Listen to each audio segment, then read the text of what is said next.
Hey everyone, it's Stephanie Leffler with Mom University, and I am here today to talk specifically with stepmoms through an interview that is very timely for my area where I live, but we'll get about into that in a little bit. But anyway, I wanted to introduce someone, Diane McDowell. Hi, Diane. Hi. Hi, Okay. everyone. So Diane looks so cute. She lives in the country and she's on her sun porch and I'm in my red room, as you can see. So anyway, so I met Diane it was like June at a conference, and guys, this is like what I do. I don't know a lot of people in the fields that I am bringing out to you. Like, we're talking about mental health today, right? And I'm a nurse, but mental health in nursing is so confidential, right, Diane? Mm-hmm. And I appreciate that. Like, patients in the hospital, everything's confidential. You're under HIPAA and all that stuff. But like the psychiatric area, that is totally confidential and locked up in a safe for good reasons that we can touch on later if we get to that. But anyway, so I don't know a lot of people in this area. And we were at this conference and she stood up and introduced herself. And right away I was like, oh my gosh, I have to talk to her. So we got to talking, and she told me what she did. And I said, can I please interview you? Because I need you, and I know the stepmoms I talk to need you, and a lot of people, not just stepmoms. But so we got to talking, and she said, sure, I'd love to, and here we are today. I'm so excited because she is going to talk to us specifically about mental health. And as stepmoms, mental health issues can be with your husband, with your kids, with your stepkids, with yourself, as in my case. So there's a lot of research out there about stepmoms and why stepmoms get depressed or have issues, start developing issues with depression or even suicidal thoughts. But there's not a lot out there on stepmoms who have depression or a mental illness prior to marrying and becoming a stepmom. To introduce Diane now, and I'm going to read a little bit about you, if that's okay, Diane. You good with that? Yeah. Okay. All right. So Diane is a coach, speaker, and she's been a mental health therapist for 18 years. She's passionate about helping people live authentically. And for education and fun, she listens to TED Talks and podcasts on health, wellness, spirituality, and simple living. And that just makes me laugh because I'm a podcast freak too. So I love it when I meet other podcast freaks. And stepmoms, if you haven't looked at podcasts, please look at your smartphone. There's an app for podcasts. You'll be amazed when you download that app and you look at what kind of podcasts you can listen to. It's crazy. You'll never listen to the radio again. But anyway, Diane is a home manager. She's passionate about managing her home, not allowing her home to manage her. They have a family mission, which is very interesting, with house rules, and it's posted in their dining room. And their guiding principles. Their family mission statement is work hard, play hard. They take it very seriously, and they love to go on mission trips, boat, travel, camp, dance, sing, and in general act pretty silly. She's been married for 15 years, and she has 2 children, a girl, age 9, and a little boy, age 6. Her daughter has Down syndrome, and she has taught Diane more about herself than anyone else, she said. Her son also deals with anxiety and has made Diane kind of reach out of her comfort zone to help him live his life more fully. She came from Pennsylvania, which is cool. I've never been there, never been out that way. I'm an Indiana girl. She was homeschooled until the age of 14, and then she went to the public academic system, and she was not able to read or do the work of a 7th grader.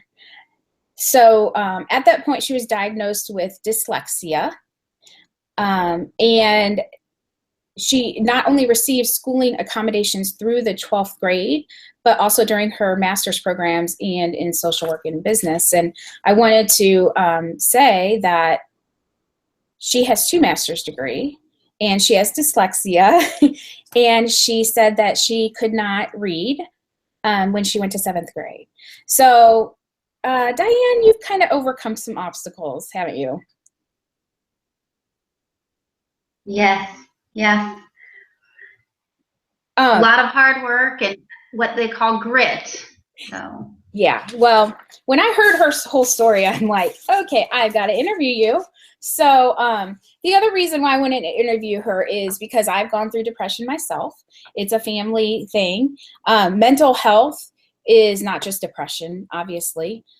There's lots of different diagnoses that are under that umbrella of mental illness. I specifically am doing a series on depression, but that does not mean that you can't relate a lot of what we talk about to other mental health illnesses. And so we're just going to start off and we're going to see where it goes. But I'm just excited to pick her brain and find out more about how stepmoms can deal with this stuff, and if I'm doing things right, not doing things right, and what I can do to improve. So the Facebook live series I've started is called Deceiving Depression. And I told you I decided to do that because I've been depressed since high school, and I've been on something since high school. I shouldn't say I've been depressed. I've had depression. I have a very happy life. But so one of my first questions for you, Diane, is do you have any advice for stepmoms as far as preparing for possibilities of their depression becoming worse, who are thinking about marrying a man with kids? So like me, who I was diagnosed in high school, and then I started dating my husband, and he has children. So I know if I end up with this man, if I marry this man, I'm going to become a stepmom. And I know that there are challenges with that. Is there anything that you would suggest that stepmoms prepare for so that they can be proactive in their mental health and taking care of themselves? Yeah, so a couple of things that I thought of that are just so important are making sure you have a really good support system, making sure you have people that you can turn to when you're overwhelmed and you don't know what you're doing. So prior to getting married, you'll want to make sure you establish a good support system. And in that support system, you'll want to let them know kind of what you're needing when you call them and you're frustrated or overwhelmed. Sometimes we just need someone to listen. Sometimes we want advice. Sometimes we want just reassurance that I'm going to be a good parent and I can do this.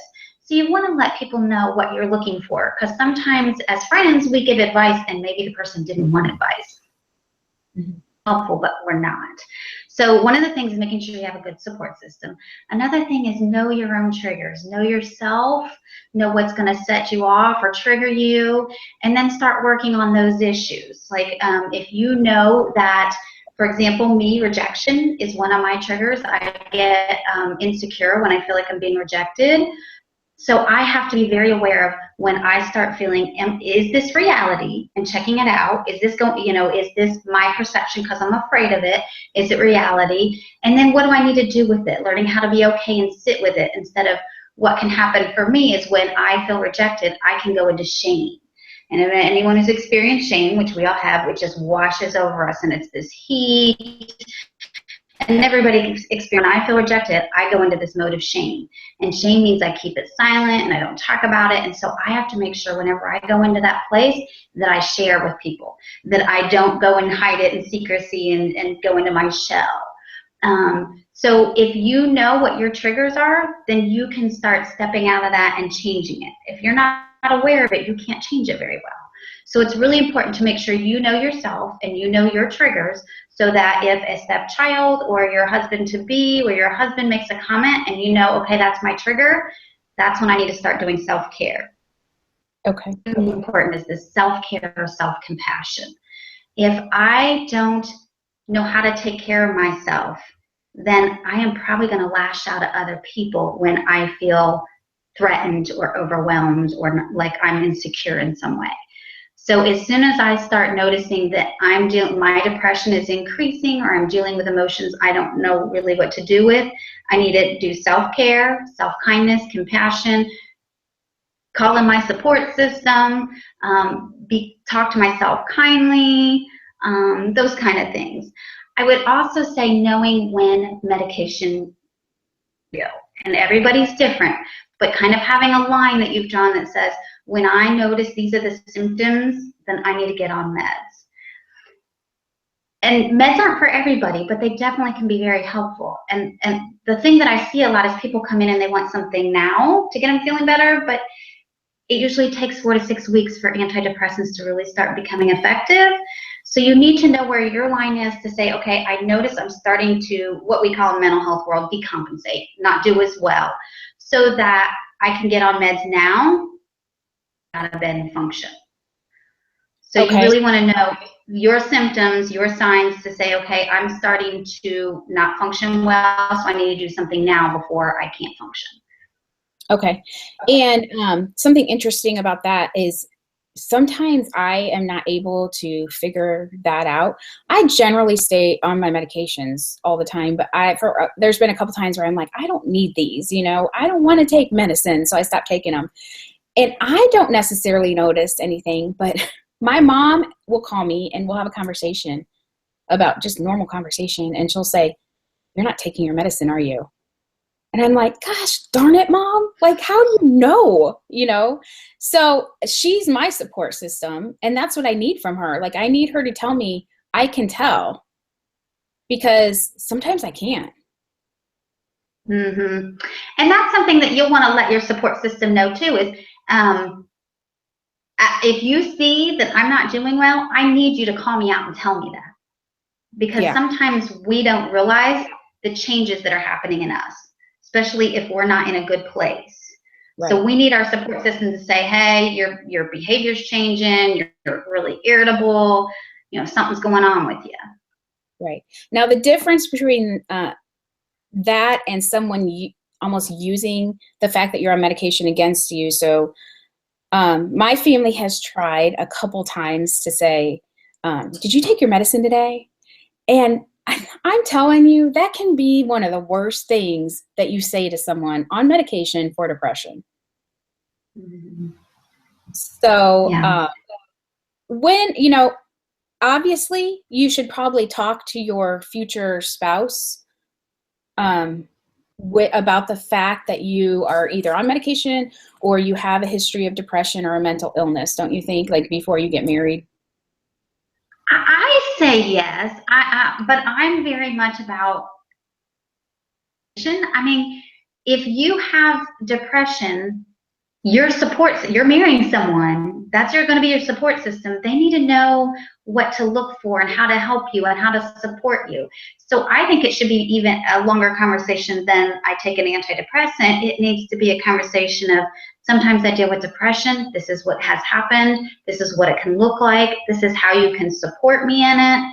Like, it kind of needs to be an ongoing, open discussion about, if I'm not doing well, I need you to check in with me and let me know that if you see changes and you're concerned about it, so that understands kind of what's good to expect. And not only that, so that they can be there for you, so they can be your support through it. Mm-hmm. Yeah. And I don't know about, talking to the stepkids and the in-laws and all that about it. It is a very private thing. But for me, my husband is a huge support for me. And so it was very important that he know, what my history was, and I was on medication and the importance of it. And if we went on vacation and I forgot it, that's, a huge deal. And there was one time we did go on vacation. I forgot my medicine. So he called the CVS and made sure they had it and made sure I got it. And because he knew the importance of me taking it and not missing it. So I would just personally suggest that you have that conversation. I talk about in an earlier Facebook Live video in high school, when my boyfriend found out I was on medication, he did not understand it. He wasn't nice about it, really. And he said, I don't understand. What do you have to not be happy about? Well, it ended up ending the relationship because I had to choose myself over that, and some people, they're just not going to get it. Like, they don't understand it. They don't want to understand it. And that's okay, because you don't need to prove anything to anyone. Go ahead. You need to check out, before you share with somebody about being on medicine, you need to make sure it's a safe person. You don't want to just tell anybody, because those people could, that information is getting more and more common, so it's not as, but it could be hurtful. It could be used to hurt you. So you want to make sure anyone you tell is someone who's a safe person. Mm-hmm. Okay. Which I just have put it out all over Facebook. That's my decision. So, but I do see, sometimes employers or other family members, that kind of thing, it can cause issues. So you do want to be really careful with that. And the people that you do talk to about that, you want to make sure that they know that it's your private information and not to share that. So, okay. So one of the biggest questions I've been asked by other stepmoms that I talk to, and why I'm so excited to talk to you is, as a stepmom, what do they need to know about mental health issues if they've not been around that before, in children specifically, and especially when their stepchild has been diagnosed with a mental illness, either prior to the marriage where they've become the stepmom or during that whole period. What kind of things do you suggest that they just know right off the bat about mental illness in children? Okay, so the most common ones for kids is ADHD, attention deficit hyperactive disorder, or ADD, and now are really all under ADD, but attention deficit disorder. That's very common in younger children. And then there is bipolar, is pretty common right now. It used to be a lot of people were diagnosed with ADHD. A lot of people are now diagnosed with bipolar. And then there's depression and anxiety. Those are the general ones that kids are diagnosed with. The thing about depression, though, is that it looks different in kids than with adults. So when you're dealing with depression with adults, a lot of times people say, like, can't get out of bed, or sleeping all the time or not sleeping. So it looks different. In kids, it's a lot of anger. It's a lot of anger outbursts. It's just this discontent with life. It can show up in things like self-harming behavior, like cutting or burning themselves, or just very risky behavior that maybe they wouldn't have done in the past. What we look for a lot of times is sudden changes. If your child was a pretty much decent, as far as grades were good, not a lot of behavior problems, seemed pretty happy, and then all of a sudden you have a big change, we start looking for, is that depression? Is there something going on there? Anxiety is going to show up a lot younger and a lot differently than depression. So with depression, you're going to start seeing, a lot of times there'll be a sudden change. There's situational depression, which is because of a situation. So let's say there's a big event that happens in a family's life. That could cause situational depression with the kid. And what can happen is, after about 6 months of depression, your brain path actually starts changing. And so medications may be, if the kiddo has been depressed for 6 months or more, they may need medication to get out of that. And then what I usually tell the kids that I work with is, let's relook at it at 6 months, because a lot of the kids say, I don't want to go on meds, I don't want to stay on meds for the rest of my life. And so what I'll suggest is, let's try for 6 months and see how you're doing. And then we can look at it and see if you're ready to come off, or maybe even decrease it, titrate down a little, decrease it a little, and see where you're at that time. But situational depression can actually change your chemical pathways, your neurons in your brain, and actually depression. So even if the last part, it can actually change the pathways and the neurons. Yeah, your neuron pathways in your brain, it can actually change that after 6 months of dealing with depression. And so you may need meds to get out of that. So, and it may not be something. So is that like a permanent change? It can be. It doesn't have to be, but it can be. And that's where, what can happen is, that's why but oftentimes kids can get out of that. And it doesn't mean they have to stay on meds. So the pathways can change, but they can change back, and that's where meds can be very helpful. Okay, because I know a lot of discussion that I've had with moms and dads is that they do not want medication. The last thing they want is medication. So they'll do acupuncture, they'll do all these other therapies. And I'm not disagreeing with that, but what's your thoughts on that? Like, medication is the last thing we're going to try, and we're going to try all of this other natural stuff before that. What do you think that's worth trying? I do. I can't. That's a tough question, because yes, some of those things can work, or they may just come out of it naturally on their own at some point. But meds, I have seen meds do amazing things to kids. So I don't want to minimize what can happen with meds. And probably a very individual basis too, I would assume. Yes, and that's the thing with antidepressants anyway, is one may work wonderful on one person and not on another. And so they actually have the GeneSight testing, where you can take a swab of saliva and test and see which one that you metabolize best. So if you do look at doing meds, there's that option as well. Okay. So the gist of this whole thing is there's lots of options. You just have to research them out and figure it out what's best for you guys. But as far as stepmoms, so, you know, biologically, the kids are not theirs, but they're trying to form a relationship with them. And mental illness, if they don't understand it, can be one of those things that maybe holds them back from developing more of a relationship than they could have had. So something that stepmoms need to realize is that in kids, depression can be anger and anger outbursts, and like a discontent with life, like you said. But one of the things that you are suggesting stepmoms look at is a change in their attitude, or a change in the way they react, or a change in their life.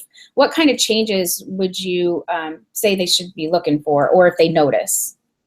So a big drop in grades, a big drop, like a sudden change in behavior. So if the kiddo was generally a happy-go-lucky kid, and all of a sudden they're not, and they're angry and they won't get out of bed, or they're fighting with you, and this is new behavior. Like if they've always had that issue, that's not necessarily going to indicate a mental health condition. It could be, but it's not necessarily. But what we look for is if you've all of a sudden had a change in your energy level, tired all the time, can't get out of bed, don't want to do things that you used to love to do, lack of interest in activities that you were once passionate about. If you see a sudden change in your child, we always say rule out medical first, because if there's a medical condition that can also cause those things, thyroid, things like that. You want to rule out medical first, and then we start looking at mental health.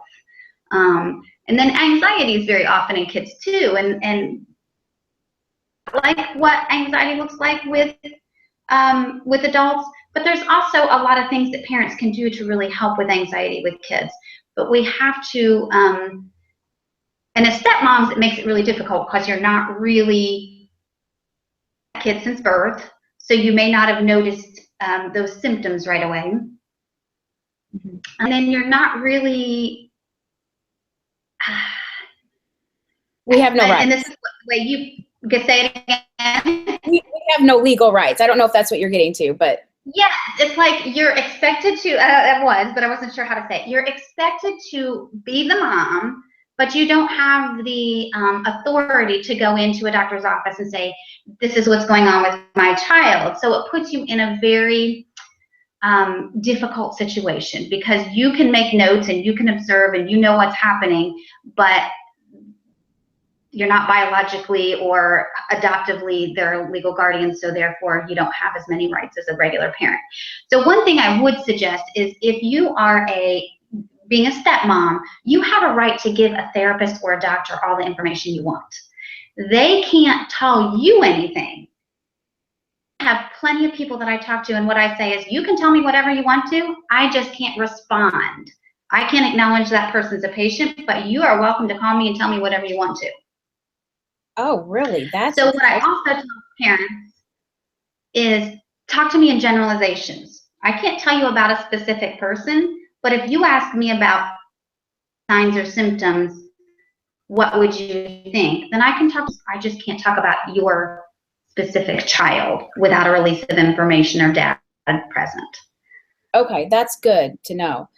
Because as stepmoms, we don't, and I don't know if stepmoms realize this, but we don't have any legal rights. And stepmoms tell me all the time, well, I take my kids to the doctor, or the stepkids to the doctor, and I take them to the dentist. And I realize that you do that because I've done that. And they've never questioned me. They know I'm the stepmom, but they've never questioned me. That's on them. Because legally, you don't have a right to make medical decisions for them, and you don't have the right to sign consents and all that other stuff. Am I saying that hospitals, doctors, dentists, that they're going to question you and not allow you to do that? I don't know. It depends on the doctor.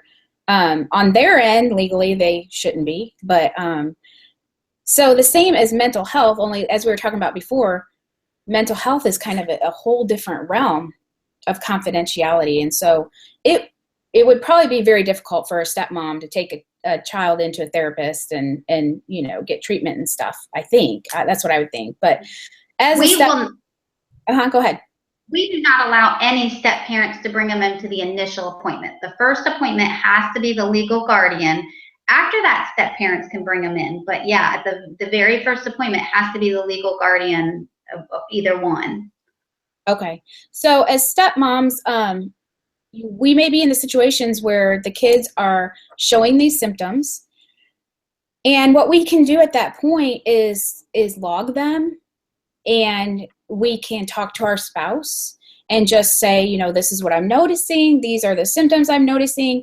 I think that we need to get him or her seen. I think you need to talk to your ex about this and make a decision. But I just want stepmoms to realize that that's our job as a stepmom of the children, is to bring the attention to the children's mom and dad. And hopefully, they will take that seriously. Sometimes they won't, and you will just have to continue dealing with the symptoms. But that conversation needs to happen between you and the father and the ex-wife, or the mom, the bio mom. So obviously, Diane, there's fathers who don't want to seek treatment for their kids. Mm-hmm. And these stepmoms are at home a lot. And what we find, our stepmoms are with stepkids a lot. We're driving them places. We're helping them with homework. We're pretty much doing all the mom stuff. So what would you say if we have a stepchild who is suddenly becoming almost violent or having outbursts, and we don't know how to handle it? What do you do in that situation? That is such a tough place, because again, but you're expected to take care of them as if it's your child. And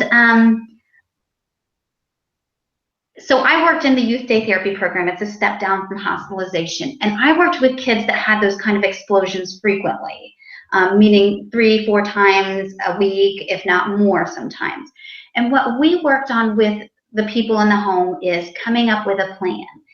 And the problem is you can't use the plan just when it happens in a crisis. You need to talk about it and have a plan in place. So what we did with our kids was we said, when you have these explosions, what do you need? Would say, I need my parent to leave me alone. I need some space. Okay? But your parent's also concerned about your safety, so they can't just leave you alone. So what we came up with was kind of a contract with the parent and the child. In this case, it could be step parent and then bio parent and child, of I want left alone for half an hour to calm down, to regroup, line of sight, because a lot of the kids I work with had a history or continued to self-harm in some way, cutting or burning or picking or whatever. So it would be a line of sight so that the parent knew they were safe and okay. And actually, some of the parents negotiated the time. They said a half an hour is too long. I need to resolve it before then. There are times you don't have time to do that, and I get that.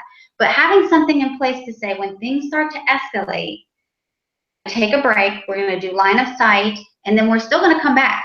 This doesn't mean you win this argument or whatever. We still have to come back to that issue and resolve it.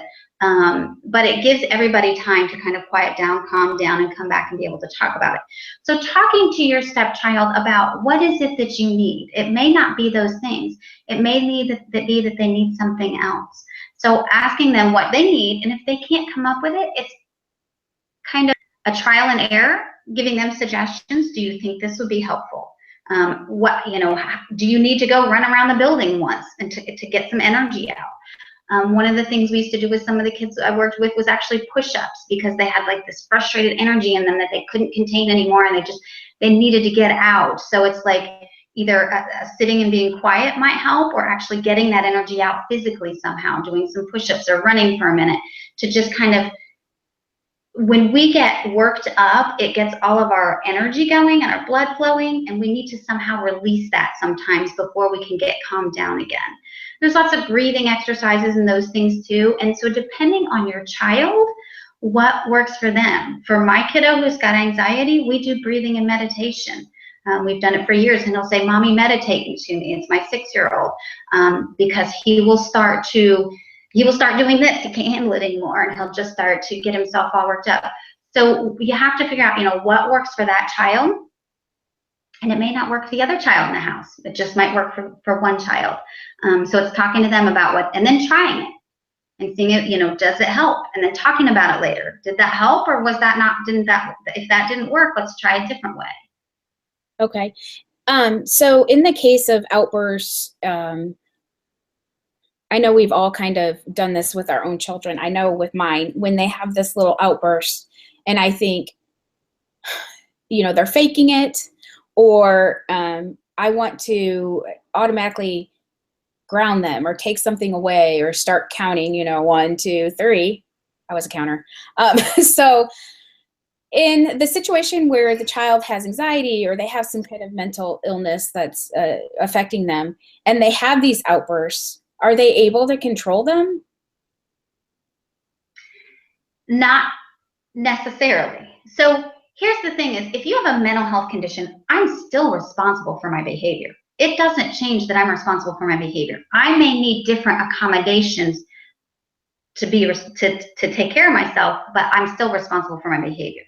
So they're still responsible to get themselves under control, or for what they do when they're out of control, the damage they cause or things they break or whatever.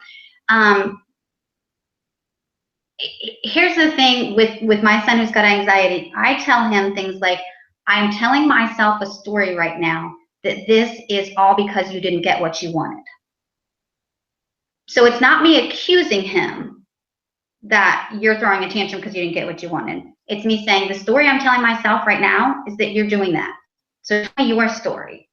Because what we can do is we can accuse, which escalates everybody up again. And so it's whether they have control over it or not, in a way, doesn't matter, because we need to help them learn to get control over it, whether it's mental health related or not. Okay, that's awesome. It just doesn't matter because it's happening, right? It's happening. So we need to deal with what's happening, whether they have control or not. We need to help them figure out how to get control. Okay. So my daughter's a soccer player. The other one is a cheerleader. Very strong. They're very strong girls. They could probably beat the crap out of me. Honestly, I wouldn't want to tell them that. But so if they start escalating to the point where I couldn't control them, because I know that, that happens. What do you do in that situation? Like, what if you're scared for yourself or the other kids? So I work in a crisis unit now, and we get that kind of call all the time, and we tell people to call the police. A lot of parents say, I don't want to get the police involved. And I understand that, but you can't allow somebody to harm you or the other kids. So if it gets to that point, hopefully this isn't new behavior and you've had time to work on it and start figuring out a plan of action before it's to that point. But if it all of a sudden is at that point and there's a concern of safety, I think you have to call the police or get out of the house. The concern is if you get out of the house, that child has access to knives in the house, things in the house that they could hurt themselves with, and you need to make sure that child's safe too. I think what the concern is, I know what my concern would be, is if I call the police and they come and they control the situation, are they going to arrest my stepchild? Are they going to put him behind bars? And generally they won't. I work, again, in the mental health crisis unit, so it's a mental health emergency room, and they bring them to us all the time. Especially if you tell the police. First of all, there's two things. You ask for, in Indianapolis, I don't know about everywhere else what they're called, but we have what's called CIT officers, critical incident officers, who have had mental health training. They come and shadow us. They know about some basic, like how we work, what we do with people. So they've kind of watched and they've gone through some mental health training just in a classroom. So you can ask for a CIT officer, or where everybody's at, you might want to call the police and see what it's called there. Because I'm pretty confident most places are doing that now, because mental health has had a lot of awareness going on.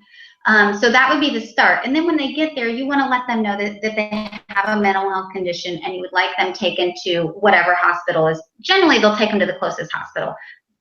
But whatever hospital you guys get your services through is where you would want to recommend they take them, so that hospital knows their history. Is that only if you say, I would like them taken? Like, what if they de-escalate the situation? Can you just say, thank you for helping us, goodbye? Yes, and they will frequently do that. They will go out and talk to you. So a lot of the kiddos we've seen, the police have been called out 3 or 4 times in a day, and the police finally say, okay, we need to take you in because this isn't working. But they will frequently come out, sit and talk with the kid, kind of assess where they're at, see if there's really any concerns. They have to determine if there's any concerns of safety. If there is concerns of safety, they have to bring them in for an evaluation, and sometimes they'll place them on a hold to do that, up to 24-hour hold, to bring them in if the parents don't able to or don't feel that it's that concerning. The police do have a responsibility to do that. Okay, so even if they maybe haven't been diagnosed with anything, but they've been acting out, would you still follow this procedure? I would, yes. Because if they're getting escalated to that point, there is something going on. Yeah, that's them the help they need. And ultimately, like you said earlier, the situation is what it is. And if they're being violent and you're scared for their safety, your safety, or somebody else's, you need to get it under control. Mm-hmm. Yeah. So that is awesome for me to know. I did not know any of that about, I'm like everybody else. You call the police, they come and they put handcuffs on the person that's being bad. Mm-hmm. And then they take them away. So I think that will be great knowledge. I'm going to call my local police department and see kind of what they do with that situation. So we were talking before we started the interview. Yesterday, I was involved in a school function, which was called Challenge Day, and it was awesome. And it was for kids, it was a couple hundred kids, and they came in and so it was a company that came in and talked about, bullying, depression, drugs and alcohol, and the fact that you have control over your life, and that you can pretty much guarantee things are going to happen. If your life is not going to be a continuous one-way road to blessings and a great life. You're going to have challenges. So how do you deal with those? What support systems do you have? And how can you be a leader in your community? So I was talking to one of the counselors about it. One thing that struck me was the fact that parents and other people in the community were concerned that if we brought the issues up, it would cause problems. And I'm the exact opposite. So like I was telling you, I talk all the time to my daughters about stuff, the what ifs, the the bad, the good, you know, everything. I'm not scared to talk to them about things. And those kids, there was crying going on, there was anger going on, and I'm sitting there thinking to myself, if we didn't have this day today, these kids would have gone through their school day like any other day, right? But they have some real challenges going on, to the point where if we started talking to them about their life for 2 minutes, it took 2 minutes, and they start crying or, you know, wanting to talk to somebody about it, that's huge. These kids have a lot going on in their lives. Can you talk to us about that? Like, if you give a child the room to talk about what's going on in their life and the stresses in their lives, and they become emotional or angry, or they might cry, is that a good thing? Or is that something that we're introducing, you know, a whole can of worms that we shouldn't be doing? That is a great question, because I have so many parents. So I'm going to start by saying parents, stepmoms or dads or whoever, stepmom included in this, because I have talked to so many parents who say that they listen to their child. And then I ask the child, and the child says, no, you lecture me, you tell me what to do, but you don't really listen to me. And so my experience is kids don't feel listened to. And if they don't feel listened to, they're probably not going to tell you what's really going on. So as a stepmom, opening up the conversation of what comes up to be talked about, not having taboo or topics that we can't talk about in our house. So allowing the kids to speak and not shutting them down. I have heard parents say, I can't ask them because it might give them the idea. When parents will call into our crisis unit, they'll say, I'll be like, you know, they're out of control or acting up, and I'm like, is there any concerns of safety? Well, I don't know. Okay, can you ask them, are they thinking about harming themselves or killing themselves? And parents a lot of times will say, I don't want to, because that might give them the idea. You are not giving your child the idea. They have heard about it, they know about it, they've thought about it probably.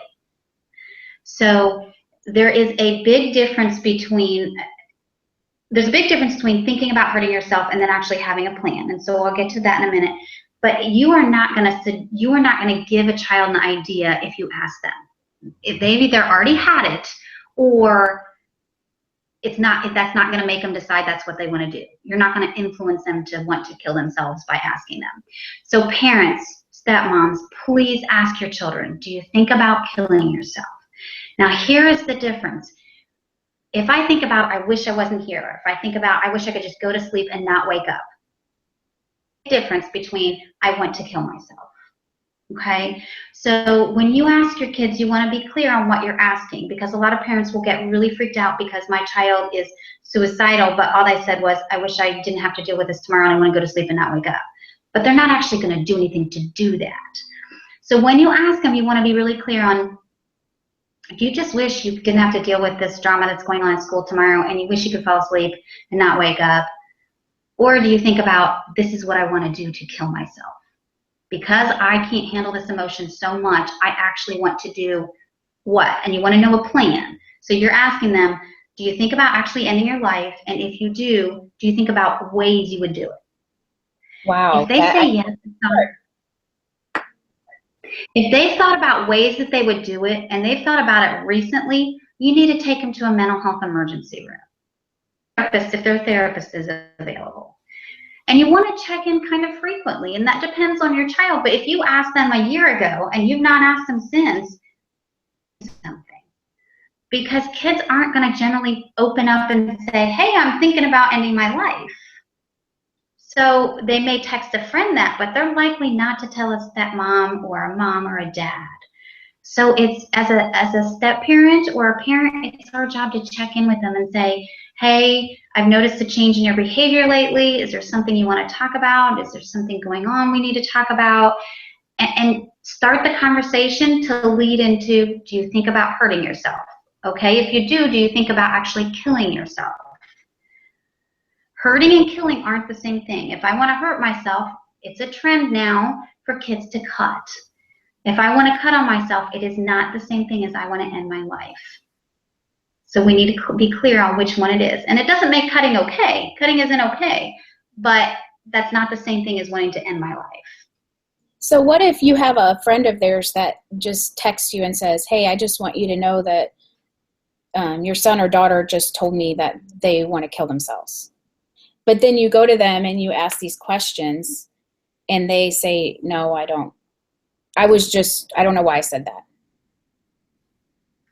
So, and it depends on how good a relationship you have with your child. How, because we're talking about stepmoms here, and so stepmoms, I would say you don't want to take that risk ever to make that decision.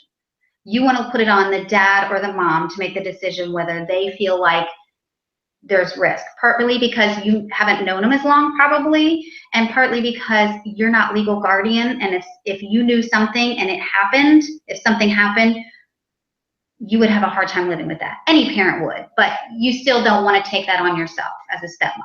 You want to let dad know or mom know, and then let them decide how they want to handle it. You can have input, but you want to put it on them because they're the legal guardian. And then they're the one that's going to have to actually take them into a crisis unit or wherever they need to go. Tell me your question again. Okay, so no, that was part of my question. But what if a friend says, hey, your daughter or son has been telling me and texting me that they want to kill themselves and I'm worried about them? But then you go to your daughter's room and they say, they're saying, go ahead. Sorry. I would say you need to take them to a crisis unit. And here's why. As parents, or even step-parents, we want to believe our child would never hurt themselves.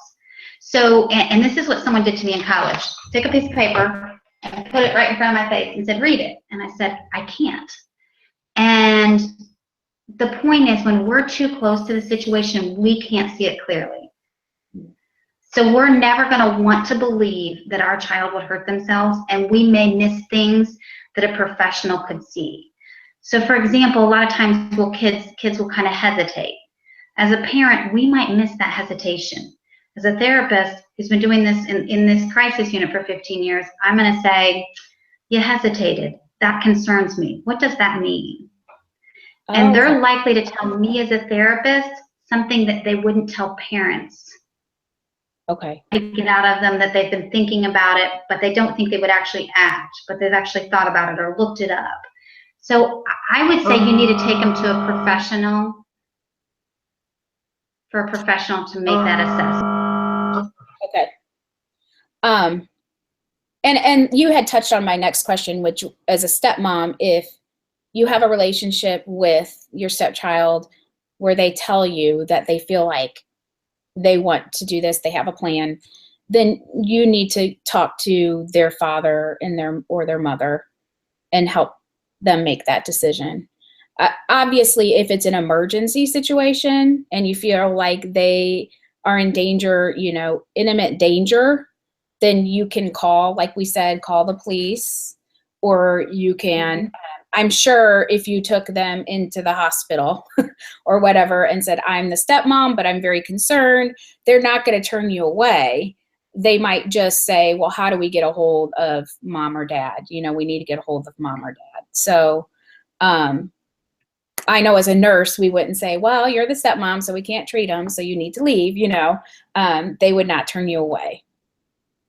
So and this is a really kind of sticky but important point, because a step parent can't agree for an assessment in mental health. Like, they just cannot. And I know if you went to emergency room, that may be a little different because it's medical, but in mental health, a step parent we are very strict on that.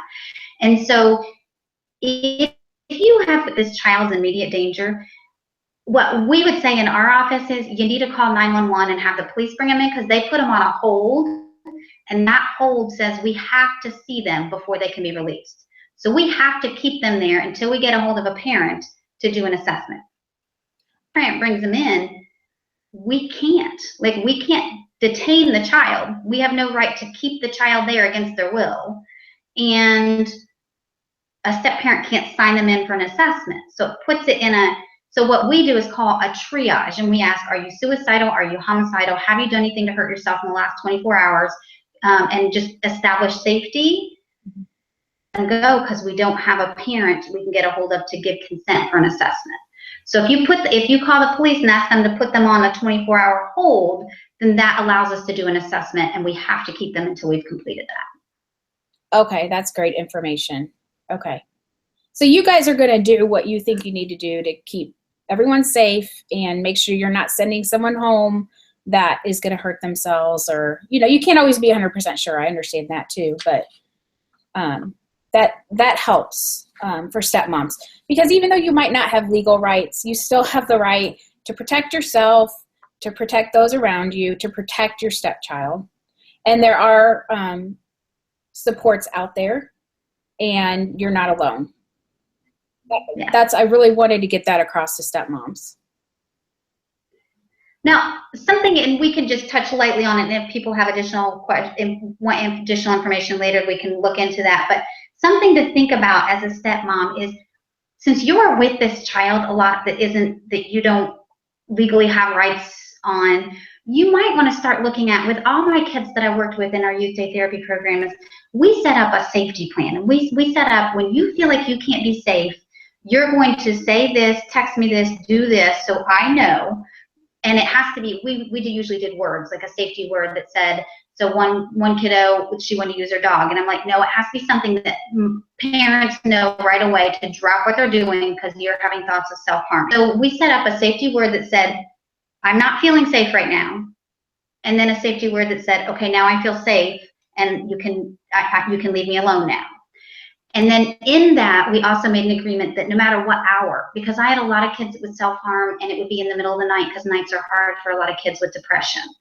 And they would say, but I didn't want to wake my parent. And in the meetings that we had, the parents were like, of course, you can always wake me.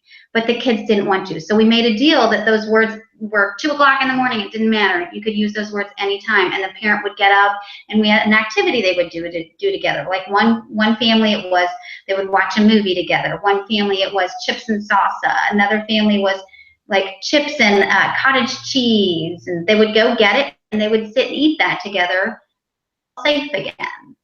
Oh, wow. Okay. So something like that, where step parents can feel like they have a little more control over, how do I help this child out that I'm responsible for, but I can't go and be involved necessarily in all that, the therapies and things like that. That's great information. Okay. Yeah, we talked about before we started taping that there's so much to talk about. So you have graciously decided that you're going to do something for the viewers. What is it that you're offering them? I am offering a free up to an hour session, coaching session, to just kind of, so people who want to experience coaching, first of all, because coaching is something that's really hard to explain. It's something you kind of need to experience to really understand it. So I'm offering a 1 hour, up to 1 hour free coaching session. It'll be through Skype or Vibe or phone. That's your choice. And so anybody who's listening, if they want to connect with me, you can connect through Powerful Questions Coaching, my website, and then it has the ability to email on there, and then it also has my phone number on there. And you can also call me at, it's on my website, and we can set up and actually you can text through that phone too, and we can set up who's interested. Okay, because there's so many still, I feel almost like I'm leaving a lot of questions open here, because there's so much in this realm of being a stepmom that is unknown. And when you Google this, that's what people do. They Google it. There's not a lot of information out there. So I wanted to touch a little bit on this in this interview on the stepmom herself and taking care of herself, because that's my ultimate goal in what I do with stepmoms. But also the situation of keeping yourself safe and taking care of yourself. But on the other hand, what if it's your stepchild that is having some kind of symptoms or mental illness? What are some of the things that you can do, and some of the symptoms that you can address, and some of the support things out there? So I think we talked a lot about a lot of different things. I think it is a great way to open up opportunity to think about this more, to ask more questions. And I think the fact that you're gonna give them an hour to ask their specific questions is wonderful, because like we said, it's so individual. Every situation is so individual. It's hard to talk. Is it hard to talk about this on an overall basis, as far as, well, for depression you do this, for anxiety you do this? I'm sure you get asked a lot of questions, but yeah. So it's what? I'm sorry. It is so individual. It's so, and anxiety so much that way. Is that, one thing, something that works for one person may not work for another. So it is kind of figuring out, what does depression look like in this kiddo, but it doesn't look the same in this kiddo necessarily. And personality plays a lot into that. I used to have moms who would say, my kid doesn't like kids, what's wrong? And it's like, well, that kid may just be an introvert and like to be home and wants just a few friends. And so there's nothing wrong with that, but it can look like depression sometimes to parents too. So yeah, and that's okay. Yeah, and so you had touched on the fact that there's situational depression, and do you treat that? Do you not treat that? That's all individual too.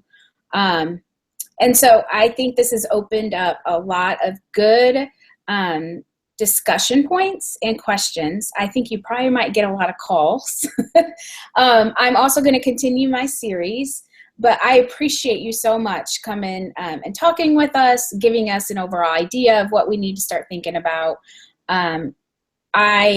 It's hard to find people like you, to be honest, and someone that is so open and transparent to talk about it. So I appreciate it.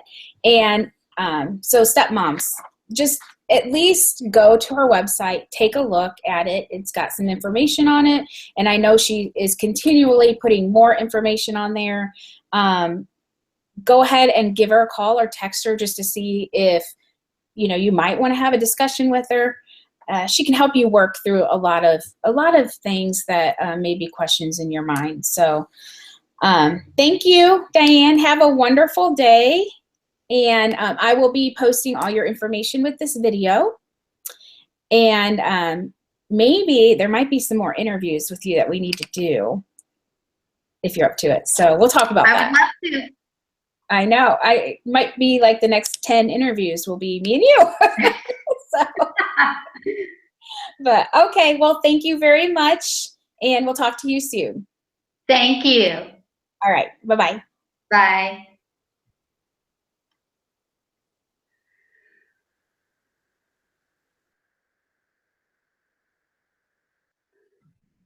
Okay. What is that number?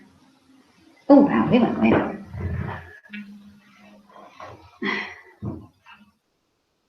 Hey. I just talked to you. I thought it went pretty smooth. How about you?